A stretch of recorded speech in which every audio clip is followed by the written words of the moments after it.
زي ما انتوا شايفين كده، انا حالق شعري وراجع لكم بلوك جديد. بس بصراحة قلت لنفسي ما ينفعش، لازم اظهر لكم عشان احذركم من الجريمة اللي هتحصل في شم النسيم.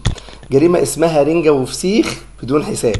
الناس بتاكل في اليوم ده كأنها داخلة مسابقة فعلا. نهدى كده، هنبوظ الدايت بتاعنا وممكن كمان نهد اللي احنا عملناه. تعال بقى اقول لك تعمل ايه عشان نعدي اليوم ده على خير. قبل الوجبة بنص ساعة نبدأ بكوباية مية دافية بليمون بكمون، ودي بتساعدني شوية ان انا ما اجوعش كتير، وبتحسن معايا طرد الغازات، وبتحسن معايا القولون، تخليني ما اكلش كميات كبيرة.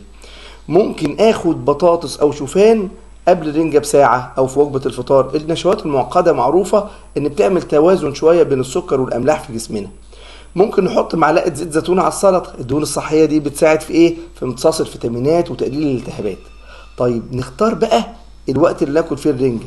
بلاش ناكلها وقت متأخر بالليل، يفضل احنا ناخدها الفترة اللي هي بالنهار او اللي هي وقت الغدا، بحيث ان هي ما تعمليش مشاكل او احتباس سوائل. طيب ايه اللي ممكن نعمله كمان بعد الاكلة بساعة؟ ممكن نشرب مشروب ديتوكس طبيعي كده، عبارة عن ايه؟ نركز مع بعض: نعناع وشرايح خيار وشرايح ليمون. ده بيفرق جدا وبيقلل الانتفاخ وبيطرد السوائل من الجسم وبيريح الكلى.